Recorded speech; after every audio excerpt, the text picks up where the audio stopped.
Et bien finalement, j'ai conservé le même pavot pour poursuivre ma série de vidéos, devrais-je dire, sur le rouge et le noir et les aspects pervers que j'ai pu relever dans ce roman. Alors je m'étais bien énervé l'autre fois, là je suis calme, et l'autre fois, enfin dans la précédente vidéo, il y a quelques minutes, et là je vais poursuivre ma lecture. Voyons... Alors, vous ferez la cour à une femme de sa société, mais sans vous donner les apparences de la passion, entendez-vous? Je ne vous le cache pas, votre rôle est difficile, vous jouez la comédie, et si on devine que vous la jouez, vous êtes perdu. Voyez? Enfin, on est vraiment dans le calcul des arrivistes, hein, qui ne sont pas forcément d'ailleurs pervers, mais qui ont besoin de manipuler, en fait, de passer pour ce qu'ils ne sont pas. Alors, je continue, il y a plusieurs pages où... Ah si, il y a quelque chose là. Et qui vous parle de composer des phrases? J'ai dans mon nécessaire 6 volumes de lettres d'amour manuscrites. Il y en a pour tous les caractères de femmes. J'en ai pour la plus haute vertu.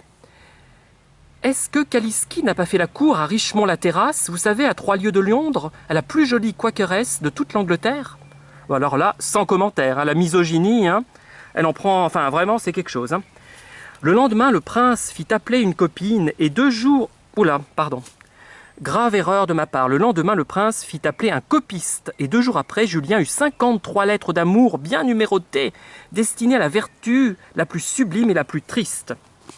Bon, c'est vraiment tragicomique, là. Recopier des lettres, alors qu'il est si facile de les écrire, mais bon. Est-ce une prude lasse de son métier et méchante parce qu'elle est malheureuse? Vous voyez? Méchant, on est méchant parce qu'on est malheureux. Ça, j'en suis absolument convaincu. Hein. Quand tout va bien, moi je suis pas atrabilaire comme je peux l'être là. Hein. Je m'en prends pas aux agrégés de la première ou de la deuxième heure d'ailleurs, hein, qui ne comprennent pas ce qu'ils lisent.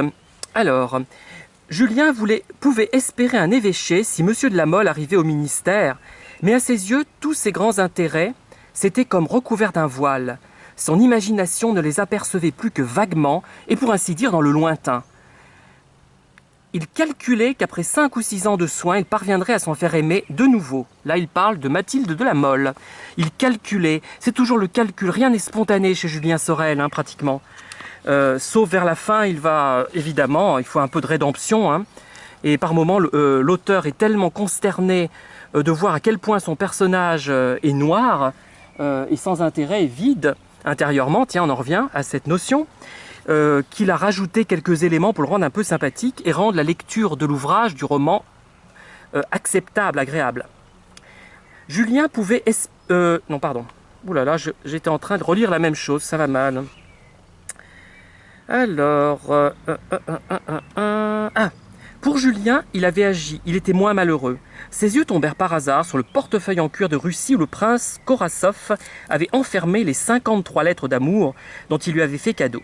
Julien vit en note au bas de la première page, on envoie le numéro 1, 8 jours après la première vue. Vous voyez, tout est calculé, c'est la guerre, c'est une stratégie guerrière. Hein. Rien à faire, Julien Sorel, c'est une sorte de guerrier. Il n'y en a pas une d'ailleurs qui faisait des vidéos qui voulait que vous soyez les guerrières de je sais pas quoi, contre les pervers narcissiques, enfin un truc comme ça, c'était marrant d'ailleurs. Hein. Elle était drôle celle-là.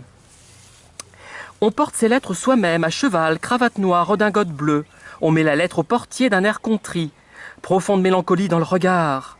Si l'on aperçoit quelque femme de chambre, essuyez ses yeux furtivement. Adressez la parole à la femme de chambre.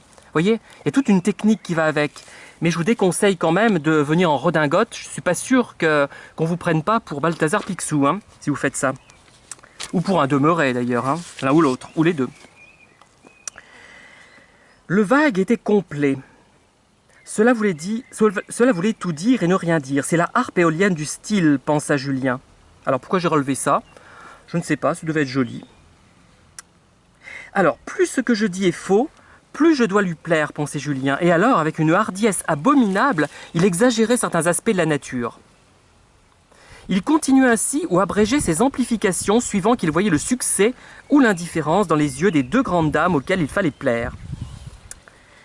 Les 40 premières lettres n'étaient destinées qu'à se faire pardonner la hardiesse d'écrire. Il fallait faire contracter à ces douces personnes, qui peut-être s'ennuyaient infiniment, l'habitude de recevoir des lettres, peut-être un peu moins insipides que sa vie de tous les jours. C'est vrai qu'à l'époque, ils n'avaient pas Internet, donc ils devaient s'ennuyer à mourir. Hein. Qu'est-ce qu'on ferait sans Internet hein? Et sans nos vidéos sur les pervers narcissiques, ou sur les plantes, ou sur Martine Carole, ou sur les livres de Pierre Calmar. Enfin, allez, je vous laisse. Je vais changer d'endroit et prendre peut-être des iris barbus la prochaine fois. A tout de suite.